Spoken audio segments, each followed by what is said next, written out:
بسم اللہ الرحمن الرحیم۔ میدان حشر کب اور کہاں قائم کیا جائے گا؟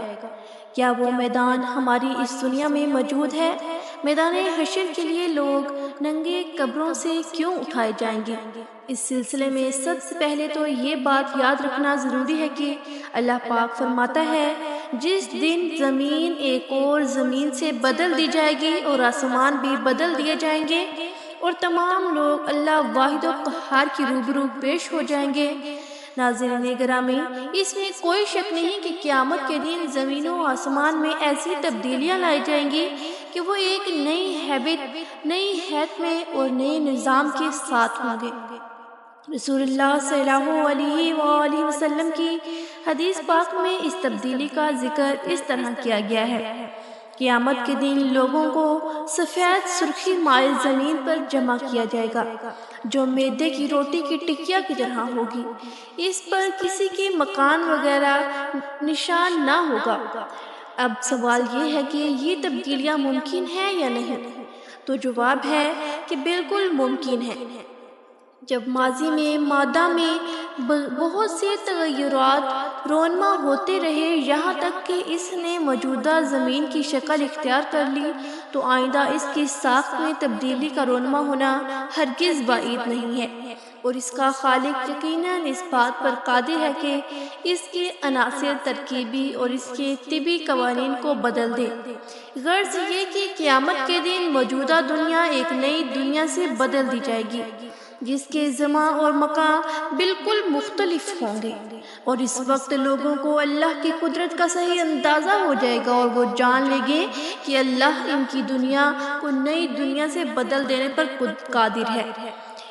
قرآن کی بعض آیات سے زمین میں تبدیلی کی جو صورت سامنے آتی ہے وہ یہ ہے کہ زمین میں اس دن کوئی بلندی یا پستی نہیں رہے گی، سب پہاڑ زمین بوس کر دیے جائیں گے اور سب کھڈے بھر دیے جائیں گے۔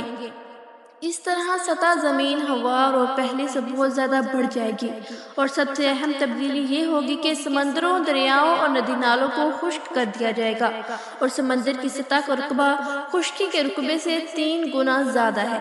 اس طرح موجودہ زمین سے اس وقت کی تبدیل شدہ زمین کم از کم 4 گنا بڑھ جائے گی، اور دوسرے وہ زمین بالکل ہموار ہوگی۔ حضرت عائشہ رضی اللہ تعالیٰ عنہ سے روایت ہے کہ میں نے رسول اللہ صلی اللہ علیہ وسلم سے پوچھا کہ زمین کے بدل جانے کے وقت لوگ کہاں ہوں گے؟ آپ صلی اللہ علیہ وسلم نے فرمایا، پل صراط پر۔ دوستو، عمرو بن مأمون حضرت ابن مسعود رضی اللہ تعالیٰ عنہ سے روایت کرتے ہیں کہ رسول اللہ صلی اللہ علیہ وسلم نے یوم تبدل ارض غیر الارض کی تفسیر میں فرمایا، وہ سفید زمین ہوگی، گویا کہ وہ چاندی ہے، اس میں کوئی حرام خون نہیں بہایا جائے گا اور نہ اس میں کوئی گناہ کیا گیا ہے۔ دوستو، اب آتے ہیں اس سوال کی طرف کہ موجودہ زمین کے لحاظ سے زمین کا وہ کون سا حصہ ہوگا جہاں محشر برپا کیا جائے گا؟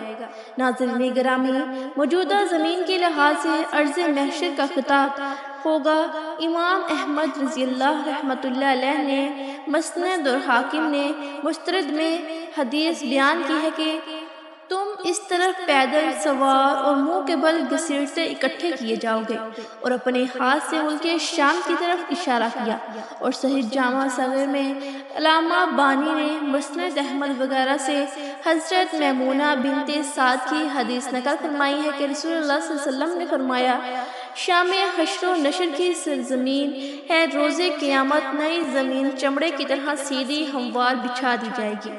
قرآن پاک میں ارشاد ہے، اور جس دن زمین کھینچ یعنی بچھا دی جائے گی، اس کے تفسیر میں امام ابن کثیر نے ابن جریر کے حوالے یہ روایت بیان کی ہے کہ نبی کریم صلی اللہ علیہ وسلم نے فرمایا کہ جب قیامت کا دن ہوگا تو چمڑے کی طرح زمین کو کھینچ کر پھیلا دیا جائے گا، پھر کسی آدمی کے لیے 2 قدموں کے رکھنے سے زیادہ جگہ نہ ہوگی، پھر سب سے پہلے مجھے پکارا جائے گا۔ مسند احمد کی روایت میں ہے کہ حضرت میمونہ رضی اللہ تعالیٰ عنہ نے ایک مرتبہ بارگاہ نبوت میں عرض کیا، اے اللہ کے نبی، ہمیں بیت المقدس کے متعلق کچھ بتائیے۔ نبی کریم صلی اللہ علیہ وسلم نے فرمایا وہ اٹھائے جانے اور جمع کیے جانے کا علاقہ ہے۔ ترمذی شریف کی روایت میں ہے کہ حضرت عبداللہ بن عمر رضی اللہ تعالیٰ عنہ کے پاس ان کی باندی حاضر ہوئی اور عرض کیا کہ مجھ پر زمانے کی گردش ہے، لہٰذا میں چاہتی ہوں کہ عراق چلی جاؤں۔ حضرت ابن عمر رضی اللہ تعالیٰ عنہ نے فرمایا کہ شام کیوں نہیں چلی جاتی ہو، وہ حشر و نشر کی سرزمین ہے۔ مذکورہ روایات سے معلوم ہوتا ہے کہ میدان محشر شام کے علاقے میں قائم ہوگا، نہ کہ میدان عرفات میں، اس لیے کہ بیت المقدس کے علاقے سے مراد پورا علاقہ شام لیا جاتا ہے۔ جیسا کہ ترمذی شریف کے روایت سے واضح ہوتا ہے کہ معلوم ہونا چاہیے کہ حدیث مبارکہ میں جس خطۂ ارضی کو شام کہا گیا ہے اس کی جغرافیائی حدود اس مملکت سے بہت وسیع ہیں، جسے آج کل دنیا ملک شام کے نام سے جانتی ہے۔ اس لیے اس سے پہلے شام کے نام سے موجود خطۂ ارضی میں فلسطین، اسرائیل، موجودہ شام، اردن، لبنان، سائپرس اور ترکی کا ایک صوبہ بھی شامل تھا۔ البتہ اس کا تعین نہیں کہ علاقہ شام کے اس مقام پر میدان محشر قائم ہوگا۔ ناظرین گرامی، آپ کو یہ جان کر حیرت ہوگی کہ میدان محشر میں سب لوگ ننگے اکٹھے کیے جائیں گے۔ اس بارے میں حدیث پاک کچھ یوں ہے کہ ام المؤمنین عائشہ رضی اللہ تعالیٰ عنہ سے روایت ہے، وہ بیان کرتی ہیں کہ میں نے رسول اللہ صلی اللہ علیہ وسلم کو فرماتے ہوئے سنا، لوگوں کو قیامت کے دن ننگے پاؤں، ننگے بدن اور غیر مختنون اکٹھا کیا جائے گا، میدان محشر کی طرف لایا جائے گا، اور وہ اپنی قبروں سے ایسے نکلیں گے جیسے اس دن تھے جس کے ان کو ان کی ماں نے جنا۔ میں نے دریافت کیا، یا رسول اللہ، مرد اور عورتیں سب اکٹھے ہوں گے تو پھر تو وہ ایک دوسرے کو ننگے دیکھیں گے؟ آپ صلی اللہ علیہ وسلم نے فرمایا، اے عائشہ، معاملہ ہی اتنا سخت ہوگا کہ انہیں اس کی سوجے گی نہیں۔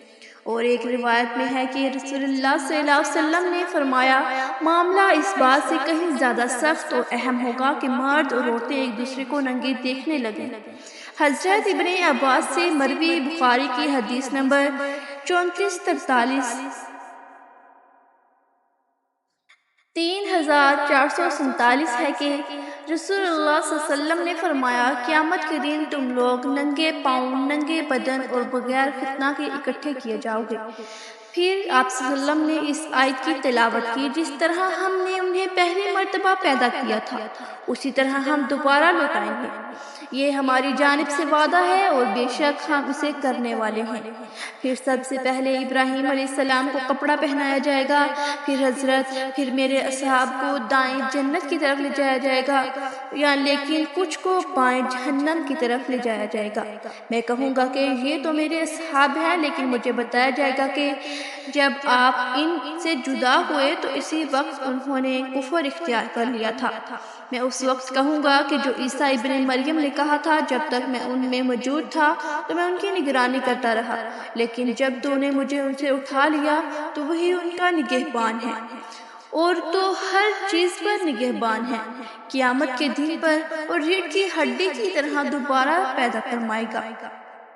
اس سے لوگ ٹھیک اپنی شکل و صورت میں اسی طرح پیدا ہوں گے جس طرح دانے سے کھیتی اور گٹھلی سے کھجور پیدا ہوتی ہے۔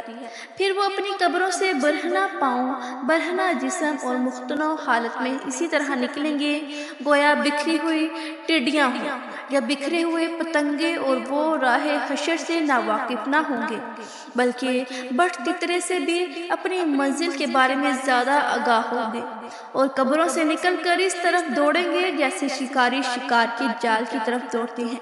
سب سے پہلے ہمارے نبی کریم صلی اللہ علیہ وسلم کی قبر شق ہوگی، سائقہ سے افائقہ بھی سب سے پہلے آپ ہی کو ہوگا۔ قبروں سے اٹھنے کے بعد جن کو سب سے پہلے لباس پہنایا جائے گا وہ خلیل الرحمن حضرت ابراہیم علیہ السلام ہے۔ اس دن سب لوگوں پر انتہائی گھبراہٹ اور خوف اور دہشت کی کیفیت طاری ہوگی۔ دوستو، مزید اس طرح کی ویڈیوز دیکھنے کے لیے ہمارے چینل کو لائک کریں، سبسکرائب کریں، شیئر کریں اور ساتھ لگے بیل آئیکن کے بٹن کو پریس کریں تاکہ مزید نئی آنے والی ویڈیوز آپ تک بآسانی پہنچ سکیں۔ جزاک اللہ خیرہ۔